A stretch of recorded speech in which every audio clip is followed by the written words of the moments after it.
Estamos metidos en una campaña electoral que comenzó con las internas, vienen las elecciones nacionales, seguiremos con las elecciones municipales, es decir, no podemos evadirnos, y está bien que no nos evadamos porque es muy importante para el sistema democrático las elecciones, son el sustento del sistema en el cual vivimos. Pero también estamos metidos en el medio de una campaña como público destinatario de los mensajes de los dirigentes políticos a través de los medios de comunicación. Y por suerte tenemos gente muy inteligente que desde hace muchos años analiza estas cosas y nos hacen por lo menos pensar mucho de cómo analizar, cómo decodificar los mensajes a través de los medios de comunicación.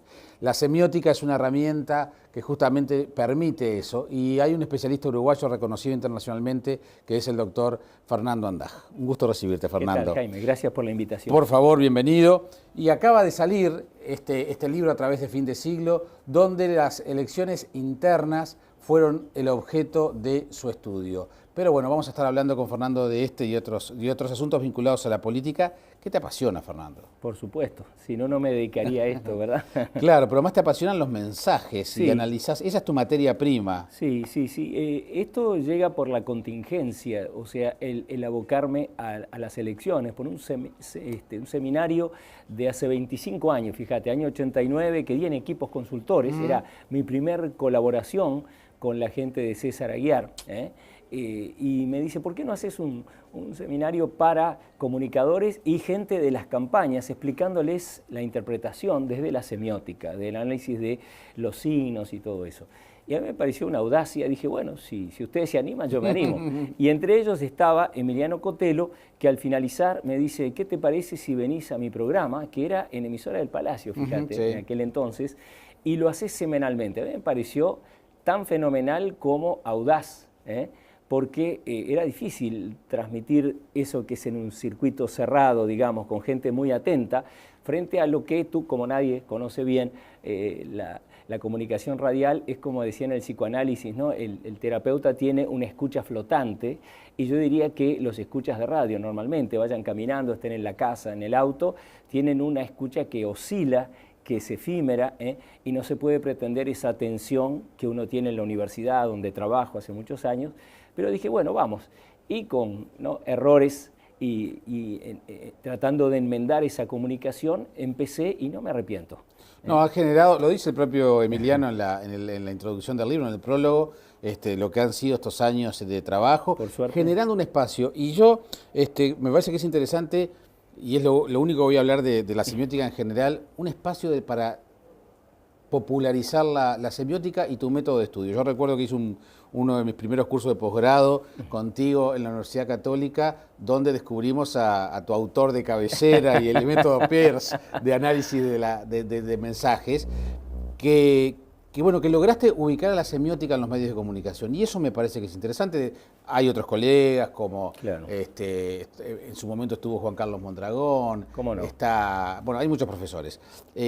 Pero eso me parece que es importante porque eso nos permite a los espectadores, a los oyentes, lectores, telespectadores, darnos cuenta de que el azar es relativo en esto de la publicidad o de la propaganda, claro, o que los mensajes producen en nosotros determinados efectos.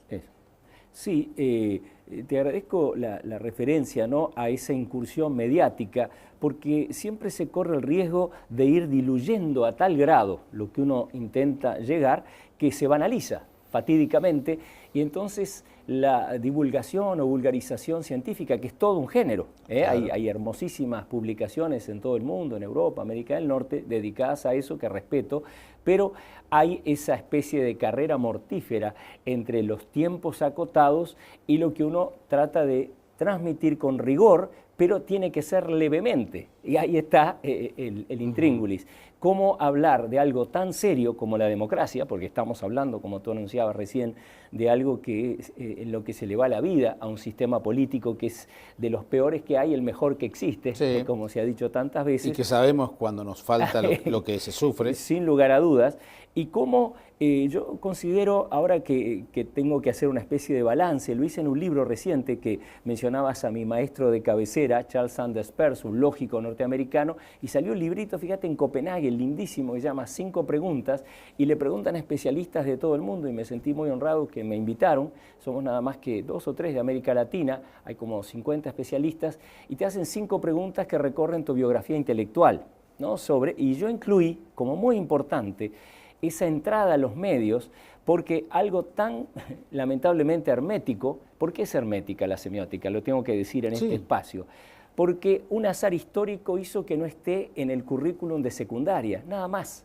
La matemática no es más fácil, ni la geografía, ni la literatura, son todos campos de reflexión, campos de ciencia, ciencias del hombre o humanas, etcétera, sociales y ciencias naturales, y la semiótica tendría que tener un lugar, y esa es un poco mi meta a mediano o largo plazo, que en algún momento, cuando se reconoce que la comunicación ha logrado un protagonismo insólito, la comunicación mediatizada, ¿cómo no incluir en ese bagaje que recibe el joven, que está trabajando a muchas pantallas todo el tiempo, una introducción al menos a esta ciencia de la significación, que te permite navegar mejor por Internet, por los libros, porque son lecturas diversas y complementarias, no enemigas, todos esos simplismos, la semiótica ayuda a entenderlos mejor. No, y actúa como cernidor cuando estamos tapados de información, mucha de ella de dudosa calidad. Por supuesto. Entonces, por supuesto. Justamente eso es importante.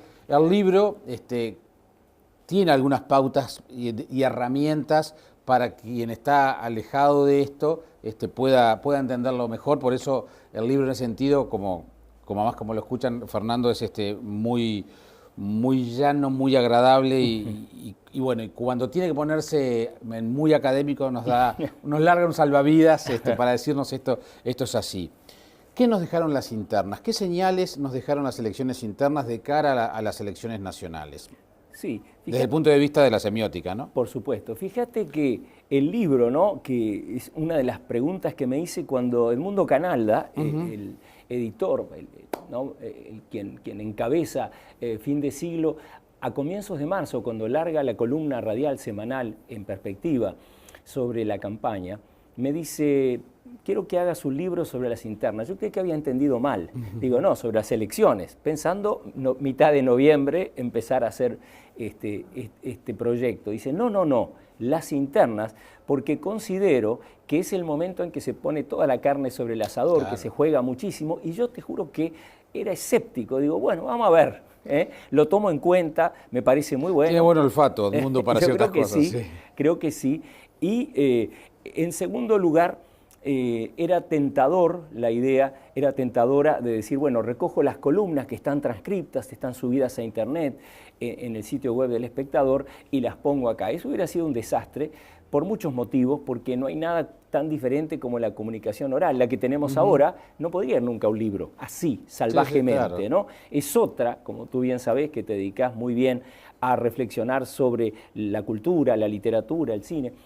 Son artes diversas, ¿no? En el sentido griego de techné, de técnicas de comunicación. Entonces me llevó un trabajo considerable rehacer aquello que fue dicho dialógicamente, con un grado de espontaneidad alto, porque además no sabía, el día anterior yo tenía los lunes, el domingo pasaba algo, un hecho electoral, político, que había que incorporar. Entonces era una materia en progreso, como se dice, ¿no? Y ahora me vi mitad de junio, última columna, fue segundo lunes de junio, con todo aquellos resultados, y este libro es primero otra escritura, es otro pensar. Hasta incluyo la Copa FIFA, incluyo el incidente Suárez, incluyo a Mujica recibiendo, ¿te acordás?, a la selección derrotada, muy amargada, toda la población. El exabrupto. El exabrupto fortísimo que dio la vuelta al mundo, y lo analizo en detalle, porque ahí está la cosa. La semiótica considera, Jaime, que no hay elementos insignificantes cuando se alían los medios masivos. Cualquier minucia o detalle puede generar una verdadera explosión informativa.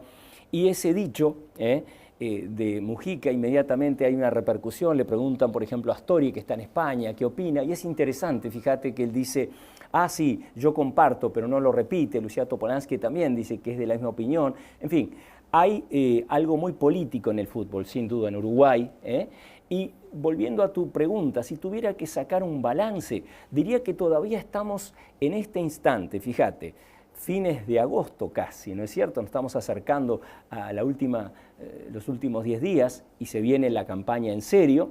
Diría que todavía estamos como en una suerte de estupor semiótico. Y usé a propósito la palabra, no para traer agua o harina para mi costal, porque creo que realmente fueron los signos de esta campaña que tuvieron un efecto tan inesperado, en ese 1 de junio, ese domingo, la noche del domingo. El libro, otra sugerencia de Canalda de fin de siglo, dice, empezá por el final, como aquella crónica de una muerte sí, que además lo mencionas. Y ahí sí me pareció que era una buena idea, ¿no es cierto? Yo comento un poco en broma en la introducción que si fuera un thriller lo liquidé, una novela de suspenso. Quién era el asesino. Claro, pero solo sería para marcianos o extranjeros, porque los uruguayos conocemos muy bien cómo fue el desenlace. Pero hablando bien en serio, ¿por qué insisto que es una suerte de estupor semiótico? Porque aunque las encuestas, ¿te acordás? En la interna más reñida, la del Partido Nacional, daban, no sé si nariz a nariz, cabeza a cabeza, de todos modos había una especie, ¿cómo diría?, de pálpito, o entre comillas, de justicia poético-electoral que diría, tiene que ganar el veterano, como se dice en Uruguay con cariño, un veterano, ¿no? Como se dice mi viejo, los viejos, ¿no? Y en Uruguay hay esa tradición de cederle, ¿no?, el lugar a la experiencia, a los años, y aunque había ya gran admiración por la campaña de su rival joven, aunque 41 años en Brasil, de donde vengo de dar unas charlas sobre este tema y sobre el libro, no sería así tan enfáticamente joven alguien de 41, estaría maduro. Yo siempre bromeo con Rafael Courtoisí, que le siguen diciendo un joven de la literatura uruguaya, tiene como 55 el querido y bueno, Rafael. Y Raúl Sendic tiene 51, 52 creo. Y se lo eligió por joven. Y por joven, ¿no? Pero bueno, como dicen acá, es lo que hay. Y entonces yo creo que aunque había esa justicia poética electoral de que le tocaba, entre comillas, porque si es una democracia, como creo que lo es la nuestra, limpia, transparente, le toca al que le toca, es la contingencia de la voluntad del soberano, del pueblo, ¿no?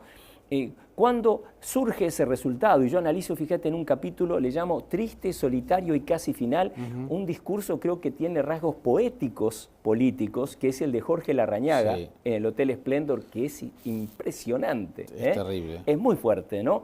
Parece que llega desde las vísceras, y eso es muy interesante para diversas cosas que yo analicé en la campaña. Entonces, volviendo, digo, cuando surge eso, cambia, como dice una tapa del semanario Brecha el primer viernes después, ¿no?, recalculando el GPS político, todo el mundo queda como sacudido. ¿Y ahora qué hacemos? Exacto, pero ¿cuál fue la señal ahí?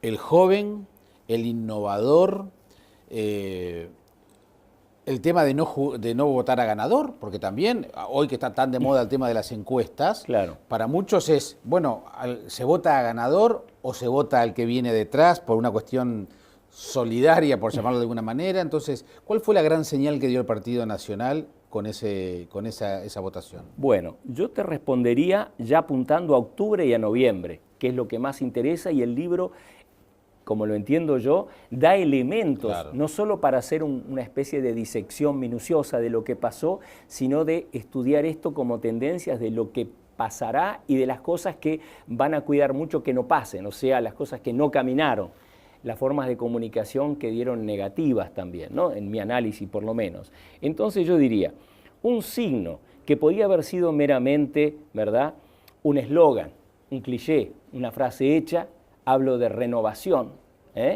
tomó carne y generó un Estado posibilista, no donde se lo esperaba, a saber, la izquierda. ¿Cómo llega el Frente Amplio? ¿No? Estoy hablando del año 89, cuando empecé a analizar que había estado fuera del poder, siempre en la oposición, ¿verdad? Sí. Acordate la campaña Anímese, 1001, Democracia Avanzada, el profesor Paradoja, Horacio Buscaglia.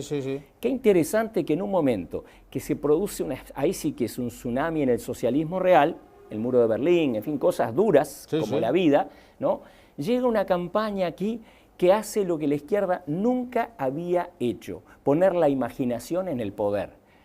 Humor. Y el humor. La cosa totalmente inesperada, que hay chicos que bailan, unos colores, la película No, del No, ¿te acuerdan? De Chile, ¿no? Sí. Un poco lo recrea para Chile con el tema del voto, ¿verdad?, contra el gobierno dictatorial de Pinochet.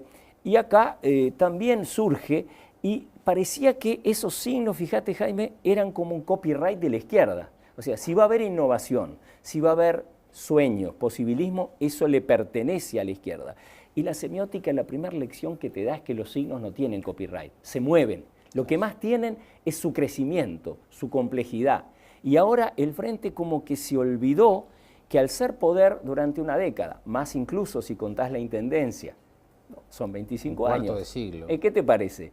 Ya es un partido que hoy busca conservar cosas. Ahí tenés el eslogan de Tabaré Vázquez, vamos bien, es un eslogan conservador por definición. Es decir, ¿para qué cambiar si vamos bien? Yo no digo que no vayan bien, o que no es mi rol es otro tema juzgar ese. la política, que es otra complejidad, pero sí digo en serio que ahí hay una especie de, ¿te acordás de aquella vieja leyenda de la tortuga y la liebre? ¿No es cierto? Que la liebre dice, bueno, déjala, ¿no? Sí, porque yo soy tan rápida. En este caso sería, los signos de la renovación son nuestros. Y ahí está despertándose el 1 de junio, ¿verdad?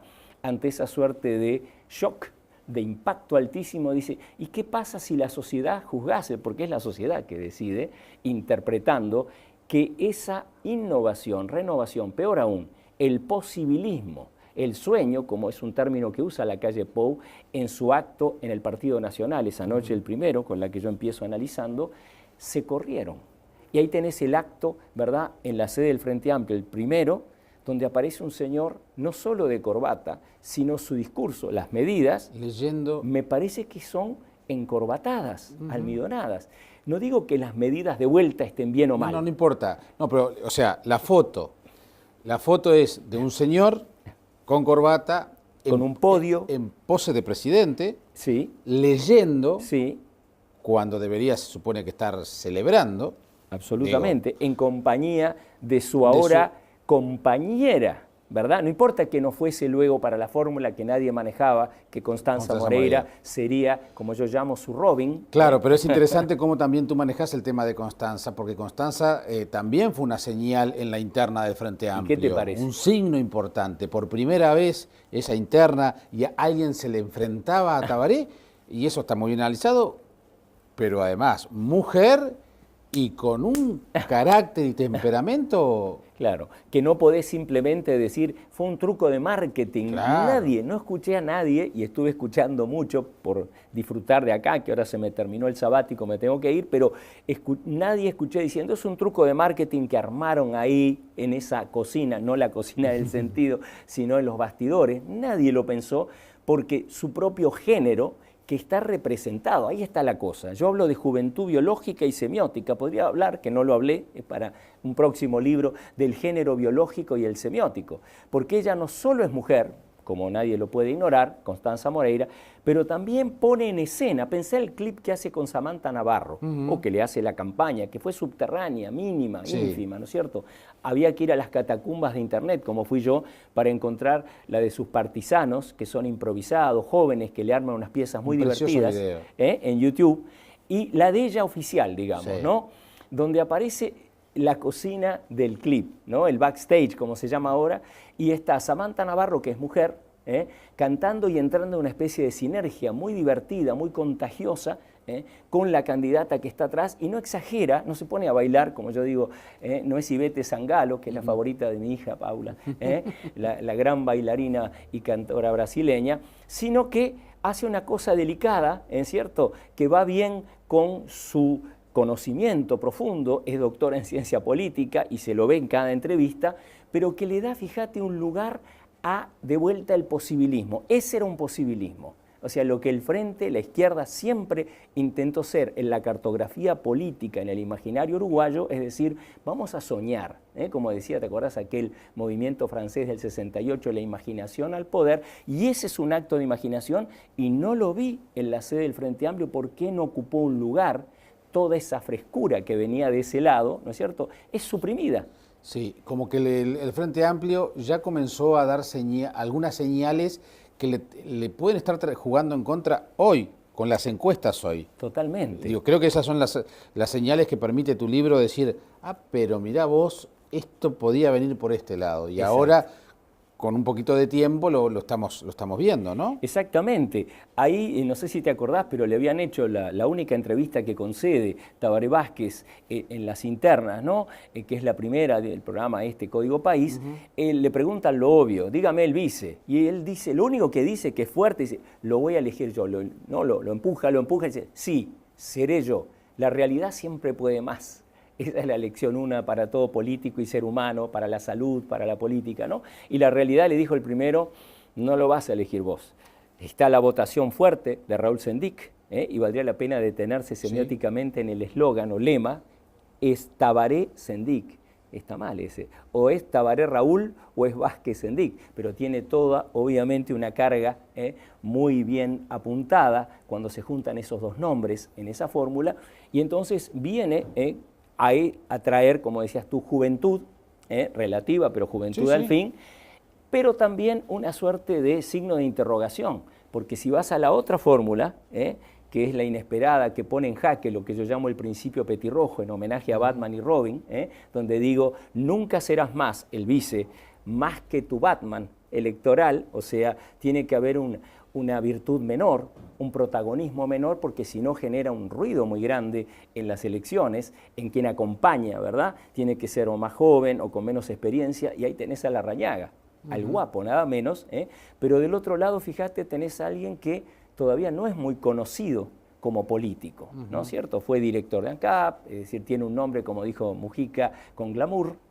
pero alcanza, eso es algo que yo digo en el final, digo, habrá debates sí o sí, y además tendría que haber debates para ganar estos puntos que tan desesperadamente necesita el Frente Amplio de vicepresidentes, como los hay en todos los países. No estoy sugiriendo algo mágico o extraño, y tendrá que mostrar entonces virtudes, porque el otro vice trae una trayectoria fuerte que complementa muy bien el interior, la ciudad, ¿no es cierto?, la experiencia, la innovación, en fin, todo eso que se dio en esa química muy particular del Partido Nacional, tiene que darse también y ganarle y convencer al indeciso, sobre todo. Vamos ahora después a hablar más de las elecciones, cómo se perfilan, pero completemos el panorama, porque también tiene lo suyo la interna del Partido Colorado. No lo hemos mencionado. Por eso, no lo hemos mencionado, para completarlo. Porque, por supuesto. Porque además, y ya que mencionaste a César Aguiar, y vaya el recuerdo permanente, un tipo que sería muy interesante escucharlo hoy. Fantástico. Sí, a César Aguiar no le perdonan haber dicho lo que realmente después terminó sucediendo, que fue que él decía, el Partido Colorado va a bajar muchísimo su electorado, no solo perder elecciones, sino casi virtualmente desaparecer. Él no estaba diciendo que iba a desaparecer como lo tuvo que explicar, pobre, pero los hechos le dieron la razón. Y entonces el Partido Colorado, a partir de la llegada de Pedro Bordaberry, antes que nada es una campaña, un camino, una pulseada consigo mismo, para recuperarse electoralmente. Me parece fenomenal la imagen que elegí, Jaime. No la había pensado, quizás te la robe en una futura edición. Me encanta. Una pulseada consigo mismo, porque yo analizo primero, le dedico, que gracias por recordármelo, alguien podría pensar, este tipo solo habló de dos. No, habló de todos, habló del Partido Independiente, hablo del Partido Colorado, de la interna entre el vallismo y ese Vamos Uruguay de Bordaberry. Y lo primero que noto es una suerte, sí, ¿por qué no? Como tú decís, una lucha, un conflicto, pero que está representado. La semiótica, acordate que no va a lo psíquico. Yo no me pregunto nunca ni me interesa qué estaría pensando o el hombre de marketing o la mujer de marketing que trabajó, y mucho menos el que... No lo sé, no es lo mío, ¿verdad? Pero sí lo que es representado. ¿Y qué vemos en la campaña de Vamos Uruguay? Muy bien realizada, muy profesional. Una oscilación muy interesante, muy elocuente, de ese Pedro que yo llamo signo huérfano, y que jugando, pero en serio, digo, podría, bueno, como apellido sugiero, viendo la campaña, no es un juicio ni a favor ni en contra de nadie, Pedro Afecto o Pedro Benengue, porque en uno de los avisos mejor hechos, más interesantes, ¿verdad? Mejor en el sentido de que abre cosas así dignas de ver y de comentar luego, que es lo que busca toda pieza electoral. Lo vemos en Colonia de Sacramento como una especie de flautista de Amelín seguido por jóvenes que bailan, muy eufóricos, con la camiseta de voluntarios de Vamos Uruguay, y con una música de merengue que incluso es tocada en vivo por una banda, y lo que digo ahí es, eso no funciona en política, me parece. Es decir, no te podés reinventar biográficamente. Él se llama Pedro Bordaberry, ¿no es cierto? Los medios, estoy seguro que cuando tú hablas, lo escucho en los informativos de todos los canales, no dicen Pedro, nadie. Dicen Bordaberry, Bordaberry esto, ¿no? Y es obvio su nombre y todo. El no ponerlo, ¿no es cierto?, genera una suerte de ruido, como si fuera alguien que esté dudando, ¿voy o no voy? Y justo se llama Vamos Uruguay, ¿no? Entonces creo que ahora yendo al futuro, ¿no?, a tu pregunta muy relevante, ¿qué va a pasar en octubre y seguramente en noviembre? Hablamos del balotaje, ¿no es cierto? Porque no se va a lograr, ya las tendencias parecen apuntar, falta muy poco, que gane uno a muerte. Sí, no. Y que el último domingo de octubre diga, cerrá y vamos. Entonces, ahí me animo a decir una cosa que no dije en ningún lado todavía, ¿no? Que así como yo hablo de la fórmula de presidente y vice usando aquella imagen de los héroes de Ciudad Gótica, Batman y Robin, se me acaba de ocurrir que este Bordaberry y su fórmula, que valdría la pena detenerse también, todo indicaba que iba a ser Amorín. Sí. Porque ahí se completa las dos tendencias. ¿No sacó un 25? Sí, claro, el mismo criterio de la interna del Partido Nacional. Y por supuesto, era algo como de cajón. Exacto. Y al no pasar de vuelta... Y de la forma que se dio, además. Claro, yo no quiero ser profeta, pero lo digo en el libro, que a mí me llamó mucho la atención alguien que se animó a abrazar a Tabaré en Castillo, ¿te acordás? Cuando sube en ese acto que se encuentran por casualidad o no, no me importa, pero sube, el otro lo recibe, se dan no uno sino dos abrazos bastante convincentes. Analizo la noche del 1 de junio en el Partido Colorado y el abrazo que se da con Amorín y el abrazo que se da con Flores Silva me dejó estupefacto. Digo, ¿qué está pasando? Era fácil, esa era fácil, la otra no. Y no pasa, y parece reproducirse en la poselección cuando todo diría, ahora le toca al vice Amorín, no es. Yendo a octubre, noviembre, no podríamos pensar que este partido que hoy es Bordaberry, digamos, en la expresión, incluso en la fórmula, es Bordaberry, lo elige él, Coutinho, lo venía elogiando mucho, etc. Ahora tiene este desafío. Para que gane este muchacho, ¿verdad?, Lacalle Pou, tiene que convertirlo en su petirrojo. O sea, en los hechos electorales, ¿no?, el Partido Colorado, con todas las burlas que llegan obviamente de la izquierda, ¿no?, hablando del Partido Rosado, etcétera, etcétera, ¿no?, ya está formalizado para, vos hablabas de la elección 2015, ¿no es cierto?, presentar un candidato común a la intendencia, pero acá en los hechos va a ser así. Nadie piensa que Bordaberry puede ganar. Eso no parece estar en las cartas, ¿no?, en el destino. Entonces, ya está manejando, y vi unos comentarios hoy en El Observador, donde le mandaba elogios Lacalle Pou a Bordaberry, diciendo que era muy eficaz, pero es obvio. Lo último que podría hacer es antagonizar a su casi seguro y futuro, y jugando con mi principio petirrojo, a su colaborador, ¿no? Aunque no le guste verlo así, es su subordinado, porque nunca va a ser presidente en esta. Claro. No tengo el futuro. Y además esa es la esencia del balotaje, digamos, porque después van a correr dos. Dos. Y entonces... ¿Qué pasa con esa masa electoral? Exactamente. Bien, para ir a mirar lo que se viene, Fernando, desde el punto de vista de los mensajes, de los símbolos, está dando mucho la campaña, hay muchísimos signos. El diario El Observador ayer publicó, en la página web se publicó, viste que estos programas y estas aplicaciones que cuentan las palabras y te hacen la nube, hizo el análisis de los jingles de Tabaré y de Lacalle. Vamos a ver el de Vázquez, cuál fue el resultado. A ver. Vamos a ver la imagen del resultado de lo que dice las palabras que están presentes. Lo que hace esta aplicación es poner el tamaño de las palabras, es decir, la palabra que más se menciona en el jingle de Tabaré Vázquez, de la fórmula, es no. Después, vuelvas, atrás, pares, soñar aparece allí muy chiquito, ¿no? ¿Qué es la primera reflexión que te dice esto? Bueno, acá no lo conocía, me parece interesantísimo. Bueno, ¿no? Es una medición de los signos, ¿no? Pasa al otro espacio de lo mío, pero creo que es complementario, sin duda, porque no me sorprende. Nunca puedo decir, uy, esto me tiró abajo todo, por suerte. Pero lo que digo, Jaime, muy en serio, es En publicidad y en propaganda electoral, que son primas hermanas Sí. y no hermanas, ¿por qué diferenciarlas? Yo lo digo con gran respeto y siempre digo este comentario, que los que afirman cínicamente que la campaña electoral hace que sea como vender a un candidato como un detergente, realmente no entiende lo que está hablando, Sí, ¿no? sí, Lo sí, que hace sí. el ser humano es siempre comunicar sobre una realidad, y eso es un desafío, y los que lo hacen bien logran sus objetivos y los otros no.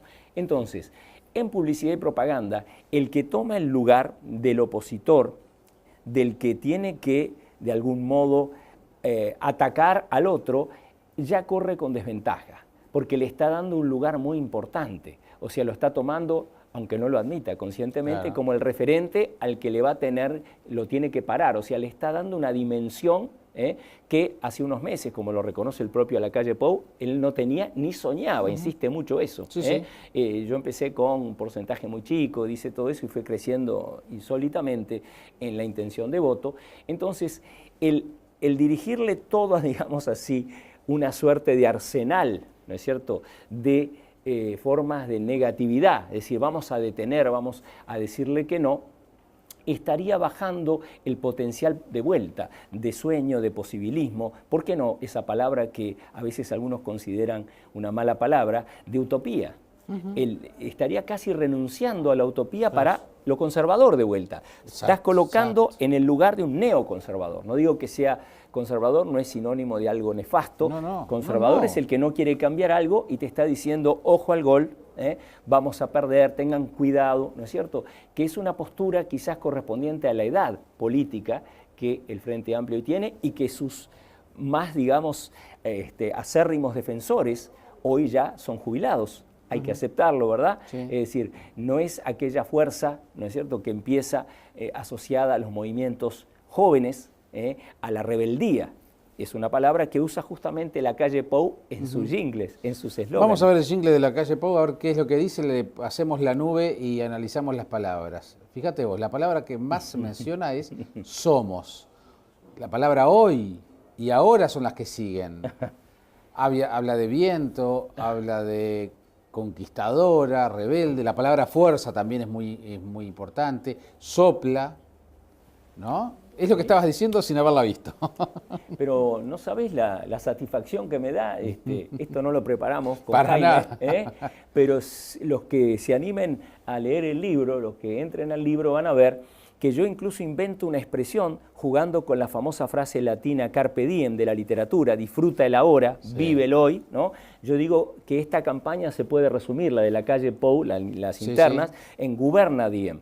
Vamos a gobernar ahora. Él dice incansablemente, Sí. quiero gobernar ahora y gobernar bien, que es muy importante porque de esa manera, por la positiva, eso sí es por la positiva, él va, digamos, desarmando esa posible interpretación de que todo este esfuerzo suyo, el de los meses de marzo, abril, hasta el 1 de junio, es solo un ensayo general, Jaime. Es decir, esto sabemos todos una guiñada, que no voy en serio del todo, que simplemente estoy viendo cuando me presente en unos años. No es así. No, claro. Él está diciendo, pero de un modo original, creativo, esta va en serio, esta va en serio, y ahora se lo toman todos en serio, no queda otra, y ese somos gigante, lo analizo en toda una parte, ¿no es cierto? Hay un aviso muy interesante donde aparece un acto en el interior, y entonces él dice, nosotros, ¿no? Y dice, no nosotros, nosotros. Y eso el que lo está oyendo no lo entiende, dice, ¿qué dijo? Lo tenés que ver, ¿no? Y yo embromo que si hablase guaraní no tendría que haber hecho eso y se entendería mejor porque el guaraní tiene dos expresiones para lo que se llama el nosotros exclusivo y el nosotros inclusivo. Yo puedo decir nosotros los que estamos dos, acá, o incluir a otras personas y decir todos nosotros, ¿no? Entonces él se da vuelta hacia los que tienen atrás, o sea, a la cúpula, a los dirigentes del Partido Nacional que están en el escenario, ¿no? Y dice, no nosotros los que estamos así en el poder, y mira hacia la gente que está allí, hacia el público, ¿no? Y hace un gesto inclusivo que desde su postura juvenil, que la tiene, y yo hablo de dos clases de juventud en el libro, la biológica y la semiótica, y yo puedo decir, la biológica es contingente, el hecho de nacer después que alguien no te vuelve, y ni garantiza ni mejor persona, ni mejor presidente, ni nada. La juventud semiótica... Perdón, que es en la que aparentemente se ha instalado lamentablemente, la discusión. Claro. Digo, yo no tengo culpa de que de haber nacido antes o después de fulano o de mengano, pero me importa la semiótica. Claro, la juventud semiótica, que en el final del libro yo manejo cuál es el riesgo que veo de esta campaña de la calle Pou, que fue exitosa en la interna, por dónde puede caer, y te voy a dar un ejemplo bien concreto, que la juventud semiótica son los signos de lo nuevo, los que incentivan o justifican el entusiasmo, que viene del griego, acuérdense, significa como poseído por los dioses, como algo que te levanta, lo que llamamos nosotros viento en la camiseta. Y el propio Lacalle Pou para mí comete un error muy importante en la poselección, cuando algo que podía ser un gag, algo fresco, ¿no es cierto?, la famosa bandera, ¿no?, que es algo que está diciendo, bueno, soy joven y me gusta divertirme. Y nadie dice qué horror, qué falta de seriedad, qué tipo incoherente. Pero luego le agrega, díganle a Tabaré que lo espero en esa bandera, y ahí sí va... Esa es una bravuconada. Absolutamente no va por la positiva, y algo peor. Es algo que hoy, donde yo vivo en Canadá, se consideraría un acto discriminatorio, porque está mostrando que alguien que tiene más edad, ¿no es cierto?, merece menos atención o estima o respeto, y eso es grave, ¿eh? Y entonces algo que surgió, digamos, con cierta espontaneidad, con convicción. Que hubiera sido interesante, como mensaje de la juventud semiótica, lo transformó. Exactamente, ahí ves cómo nada está jugado. Y eso lo vuelve más fascinante para periodistas, para especialistas. Todo está ahí sobre la mesa, pero lo que sí puedo concluir es que el Frente ya le está doliendo y siente que no tiene el copyright de los signos de lo nuevo, que eso que en el 89 le asegura una aparición en el escenario que no es la de la izquierda tradicional, es algo totalmente inesperado y toma a la población por sorpresa y dice, pero esta gente me cae bien, ¿no? Me hace sonreír, es bastante. Sí. Es decir, hay una canción de Bob Dylan que dice, es fácil más o menos llorar, pero hace falta como un tren para reír, ¿no?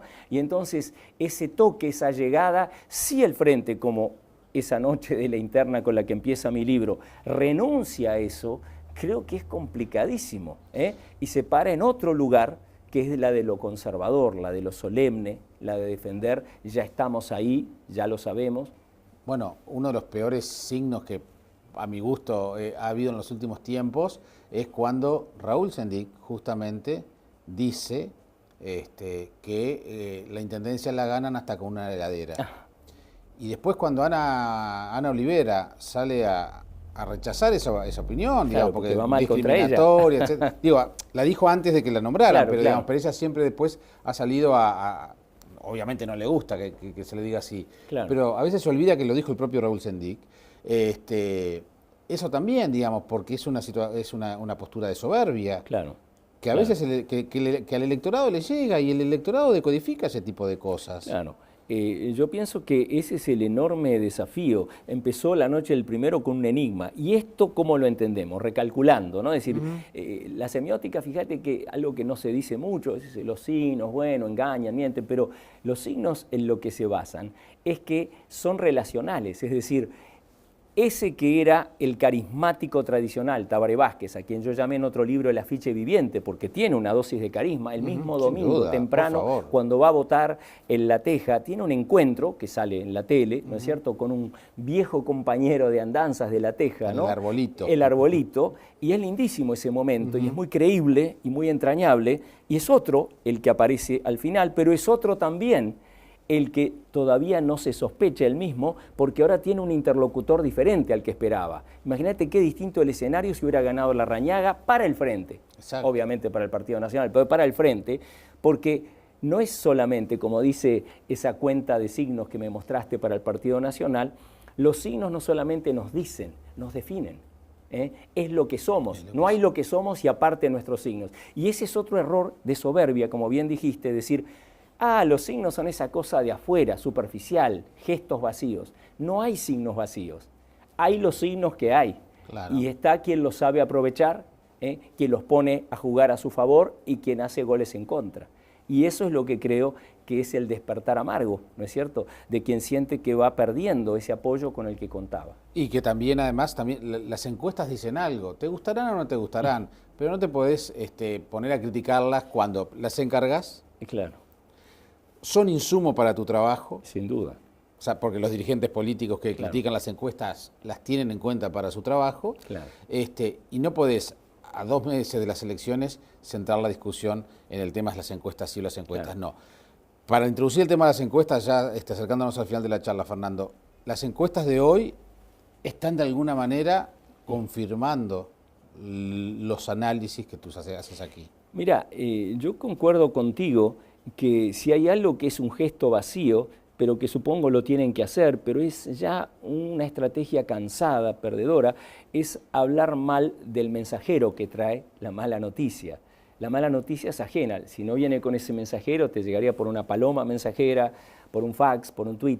Entonces, evidentemente creo que quien lo dice ya sabe que es algo como que es solo para la galería. Es decir, es un gesto para la tribuna, como claro, decimos. para la tribuna, ¿no es cierto? Es decir, no crean a los encuestadores, pero si mañana le da bien, ¿qué hace? Ahora sí le creen, o sea, no se puede. Así como son signos contradictorios. Totalmente. Así como la semiótica, lo que yo estoy hablando, lo que pongo en el libro, en la cocina del sentido, en la cocina es una metáfora que la tomo de un texto maravilloso de Roland Barthes que dice, mirá lo que dice, descifrar los signos del mundo es entender que no hay objetos inocentes en él. ¿No es cierto? Es preciosa cita de Roland Barthes, un artículo que se llama La cocina del sentido hace 50 años. Y yo lo cito, le hago una guiñada, porque creo que el signo es lo más autónomo que hay. No hay nada más libre que los signos, ni en la dictadura los dominan. Hay una canción, me tocó trabajar con el canto popular, me encantó al volver al Uruguay en el 82 de estudiar afuera y me invitaron al TUMP, Taller Uruguayo de Música Popular, y Trochón, alguien con quien me veía, toda esa gente, conocí de cerca a Maslía, a Lazaroff, y entonces Trochón hace una canción preciosa que se llama Lo Nuestro, y reivindica los símbolos, ¿te acordás? Exacto. El himno, ¿no es cierto?, el ser oriental, que la dictadura había intentado apropiarse. Este es un ejemplo histórico maravilloso. Los signos no son ni de la dictadura, los que nos definen, Artigas, todas esas cosas que todavía miramos con mucho afecto, ¿no es cierto?, ni de la dictadura, ni de los colorados, ni los blancos, ni los frente amplistas. Son lo que está en la semiósfera. Así como hay una atmósfera que tiene oxígeno y nos permite ahora vivir, a Jaime y a mí, hay una semiósfera en la que llegamos al mundo que nos tocó ser uruguayos, nos tocó ser montevideanos o del interior o de lo que sea. Y entonces esa es la lección principal. La encuesta es un tipo de signo que saca, como bien dicen ellos, una instantánea, que está abierta a hechos que pasen. No quiere decir que es el cierre. Y que lo seguirán midiendo. Claro, y que no haya elecciones, pero no la podés negar. Negar la realidad es solo darte contra la pared de la incomprensión, y la semiótica busca aumentar la comprensión. Y si ustedes quieren comprender más sobre semiótica, este libro les va a permitir tener herramientas no solo para analizar lo que pasó en las internas, que está absolutamente documentado, sino analizar esta campaña. La cocina del sentido, el libro editado por Fin de Siglo, le saco el brillo, ahí está, de Fernando Andaj, ya están todas las librerías. Ha sido un privilegio tenerte nuevamente y esperemos que cuando vuelvas podamos conversar nuevamente, porque siempre es un gusto escucharte, Muchísimas Fernando. gracias por la invitación, Jaime, realmente la disfruté. Muchas gracias igualmente.